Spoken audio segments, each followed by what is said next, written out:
Välkomna till det här författarsamtalet med Jessikka Aro, finländsk undersökande prisbelönt journalist som har skrivit den internationella bestsellern Putins Troll. En bok där de beskriver sina egna och andras upplevelser av rysk informationskrigföring som riktar sig mot enskilda individer. Arrangör av samtalet det är Finlandsinstitutet i Stockholm som främjar möten med finländsk kultur och samhälle här i Sverige. Jessikka Aro, hon har bland annat fått Bonniers stora journalistpris i Finland och en rad andra utmärkelser. Hon arbetar på public service-bolaget Yle, Finlands motsvarighet till Sveriges Radio och SVT, och är född 1980. Boken Putins Troll kommer senare ut i höst på svenska hos det nystartade förlaget Sensor. Ett förlag som startades faktiskt av frustration att trots försäljningssuccé i Finland med 25 000 sålda exemplar och att boken gick upp på andra länders topplistor som till exempel Ungern på första veckan, så fanns det inget svenskt förlag, etablerat förlag, som visade intresse att översätta den här. Men tack vare lite svensk perkele så sitter vi här och kan prata om den här boken som då är en samhällsskildring hur Rysslands informationskrig attackerar journalister, diplomater, experter och forskare, inklusive att det sker också här i Sverige. Boken går att förhandsbeställa på evenemangets sida här på bokmässan via länk eller direkt på sensorförlag.se. Och jag som ska guida er genom samtalet heter Patrik Oksanen, journalist, författare, senior fellow på Tankesmedjan Frivärd och ledamot av Kungliga krigsvetenskapsakademin. Och jag har också skrivit det svenska förordet till boken. Och som en cliffhanger så finns jag faktiskt med i den här boken på ett litet hörn. And with this introduction, I turn my attention to Helsinki. Hyvä päivä, Jessikka Aro. How are you today? Hej Sverige. It's so great to see you and great to be here. Such an honor. We are going to spend half an hour to talk about your book, Putins Trolls, which soon will be available in Swedish. And I guess we have a very mixed audience here, some that are new to the subject and other well familiar with Russian information operations. But just to get everyone on board on this book, what kind of book is it and how would you describe it?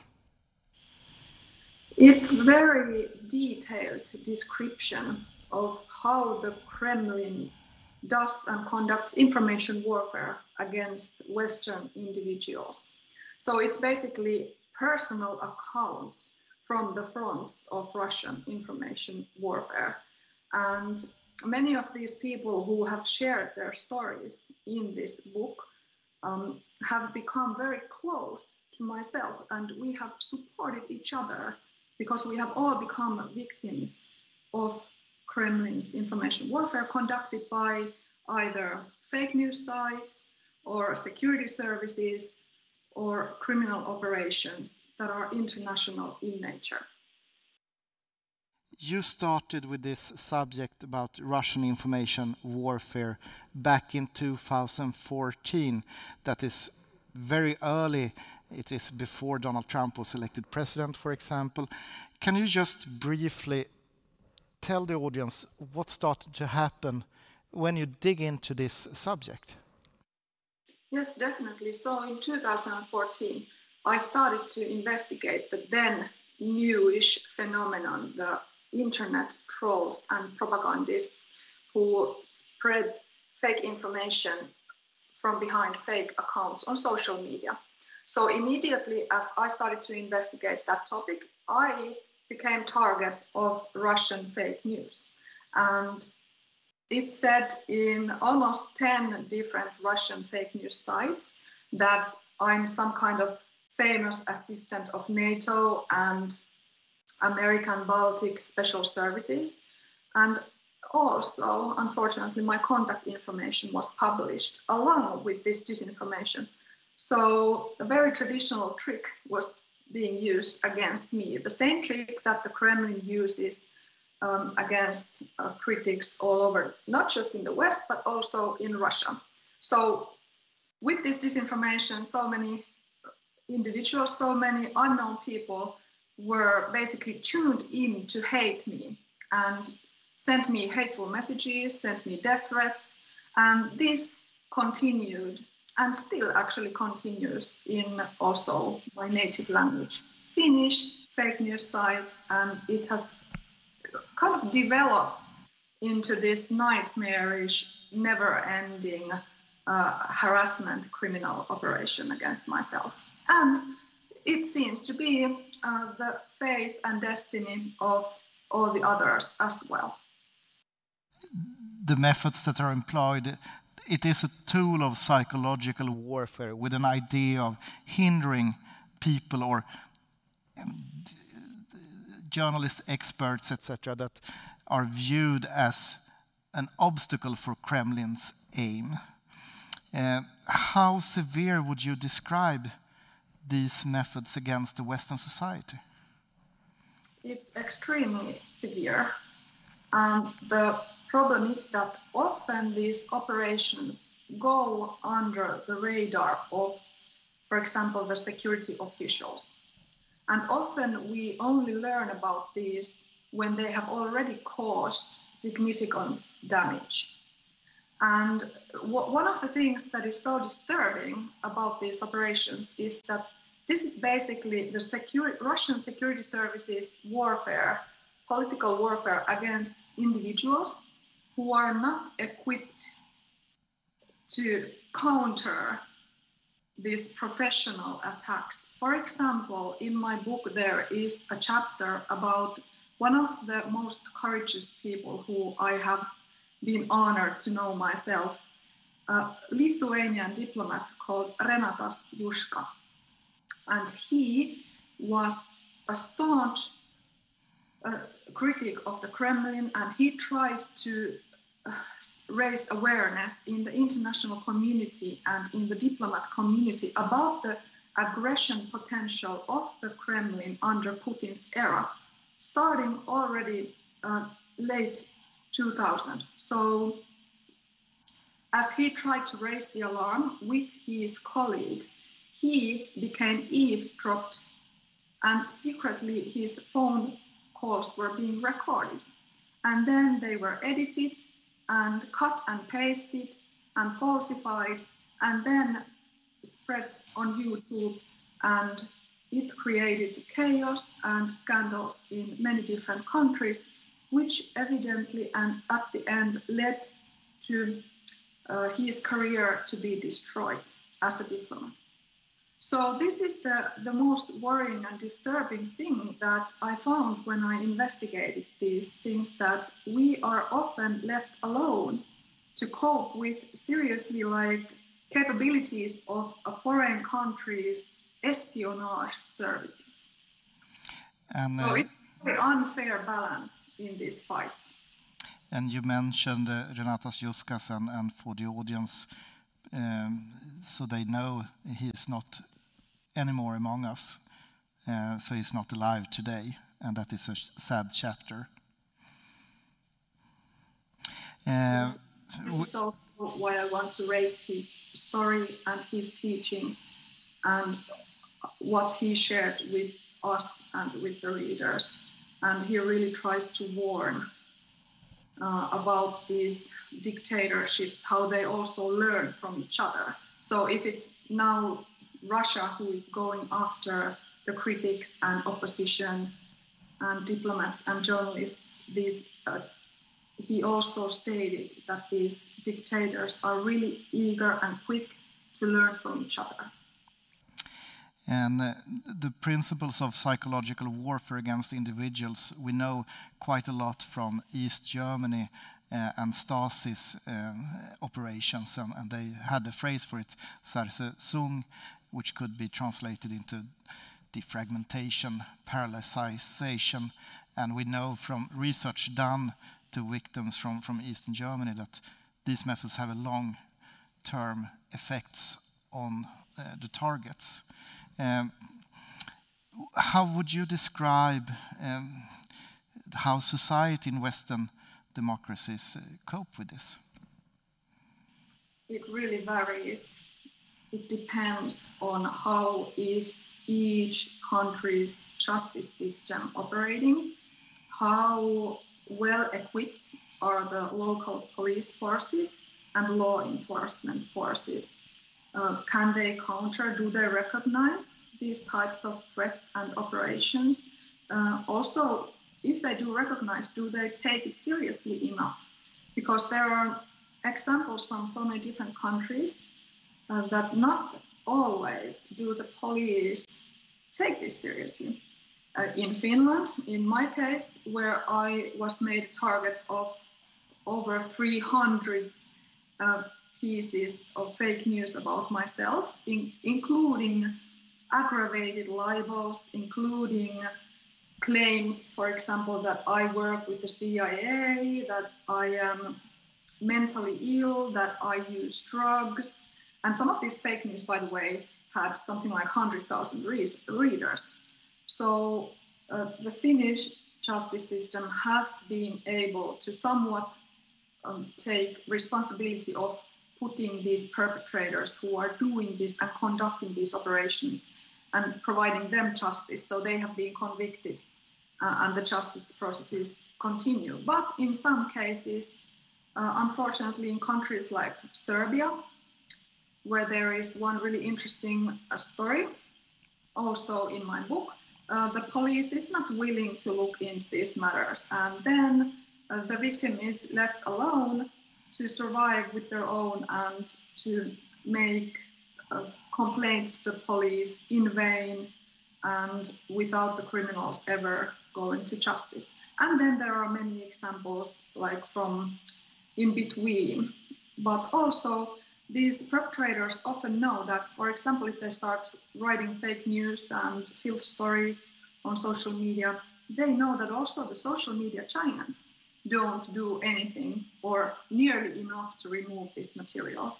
So they know really well how to kind of manipulate our systems and our justice processes in order to get away with what they're doing.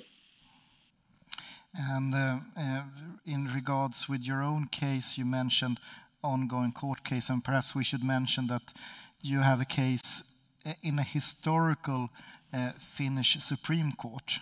It's very rare that these kinds of cases reaches the Supreme Court, and we are awaiting the final judgment from the Finnish Supreme Court. What would you like to add to that? Well, it's true that it's one of these stalking cases is in Supreme Court, but I have to tell you, Patrik, in my case, this started 2014, for example, this stalking, which is now dealt in Supreme Court, and it's 2021. So I would really appreciate the possibility of actually continuing my life, and it would be excellent if different countries, Finland and others as well, would tune in their justice processes with the amount and the aggressiveness of these crimes. So often also I hear stories that people, when they become targets of harassment and crimes on social media, for example, because of the comments that they give about Russia or Putin's regime, they don't even bother file criminal complaints. They choose to go silent because it's much more easier than then engage into, for example, 7-year-old court processes.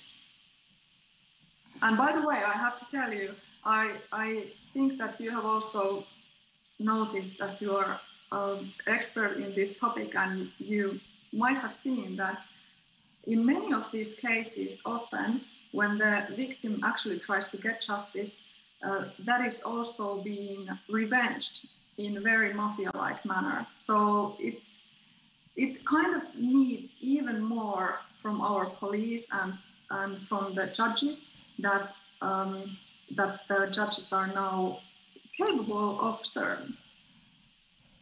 I'll switch subject a little bit. You and I, we actually have a history together, which is briefly mentioned in the book. Would you like to tell the audience about our first meeting? Oh yes, of course. Well, I would love to tell about that, how we have supported each other and how you have helped me realize that this is indeed an international pattern which is being used against, whether you're in Russia or in Helsinki or in Stockholm. You helped me realize that this is actually an ongoing method. That there is, like, you took so much of this type of specialty away from this phenomenon, and you made me realize that I really have to go and make a book about this. Because then also, after meeting you, I also met so many others who had gone through something similar. So you were one of the key people who actually made this book possible and who created the idea of this book to me in my head. So thank you for that. Mm. And the background there was that I have experienced things that I recognized in your story when you were public about what had happened to you. So I reached out and went to Helsinki to basically share notes of experiences and see the similarities and the patterns of it. There is another Swedish case in this book, a special chapter of interest for the Swedish audience. Shall we talk about that? And that is the case of Martin Krag. Yes, definitely. My goodness, this is actually also internationally compared a very disturbing case in which the Russian trolls and propagandists and Russian political technologists have managed to also litter and pollute a local proper newspaper. And the newspaper has started and continued to spread these pro-Kremlin messages and pro-Kremlin conspiracy theories about Martin Krag. And in this case, unfortunately, the newspaper is Aftonbladet, and especially its culture section, which made Martin Krag, a really respected and professional researcher, a target of ongoing smear campaign. And so, for example, think about this, Patrik, seriously, like in Finland, there's this site called What the Fuck Paper, an online fake news site, which creates these pro-Kremlin conspiracy stories about myself. But in Sweden, unfortunately, it has been Aftonbladet Kultur, which has been doing similar stuff. So it's quite something, and I'm really happy that Martin has shared his story and his experience, and he continues his work despite of this disgusting campaign, which also infected so many regular Swedish readers of Aftonbladet who started to believe these filth stories about Martin, because this is also part of psychological manipulation, information warfare, to kind of poison the well around the targeted person. And Martin, he became target because he published one really significant and important piece of research concerning Kremlin's methods of information operations. I think one significance with the case of Martin Krag that was expressed in a debate article in support of Martin Krag from among them the professor of political science in Uppsala, the Skyttianska professor Li Björkman, and her colleagues. And they ended that debate article with a significant note. More academics would like to sign this article, but they didn't dare. They didn't dare to sign it in support. So there you had an effect on the academic community that made people quiet. Have you seen these kinds of effects in other places, around other cases? Yeah, well, in my book, there are mostly the central so-called characters and people in the book are the ones who didn't go silent, even though they were facing heavy operations of not just trying to silence them, but also destroying their careers, get them sacked from their jobs, have their friends and families to let them go, to have them seriously lose their mental health. So this silencing effect that you described, it's just one of the real effects that I've witnessed in many countries around this phenomenon. And it's so understandable. And these Russian operators, they also know that this fear creating is very efficient. And I also realized this because so many people told me that it's so important that I continue discussing this topic because they would love to, but they have too much to lose. So they don't want to become targets. And, you know, we know also, you and me both, that these Russian trolls and pro-Kremlin trolls and people who are influenced by Russian propaganda, they also start their own sting operations on social media. So these Russian security services and fake news sites, they show the example. And then, unfortunately, so many people follow. So people just don't want to become targeted for things like that.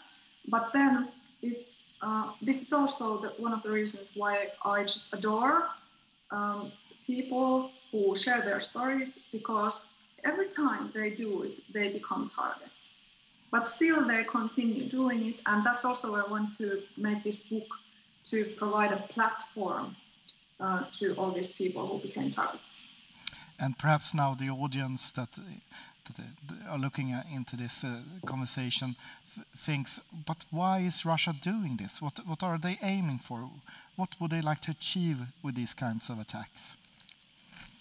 That's a great question. I also asked the same thing back in 2014 when I started to investigate this topic from former close Vladimir Putin's AD and assistant, we could say, an ally, Andrei Illarionov, who used to work alongside Vladimir Putin in Russia until mid-2000, when he stated that Russia is no longer a democracy, and he moved to become a researcher in the United States. So I interviewed him and I asked, why is Russia conducting information warfare? And he answered so interestingly. He said that, of course, they have political aims, political goals, which they want to accomplish.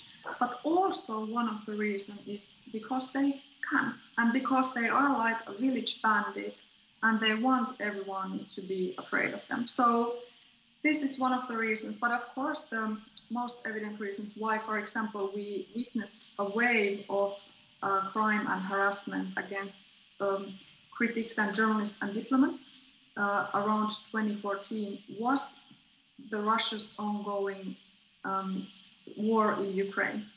So many cases and many people's stories in my book are connected with Ukraine somehow.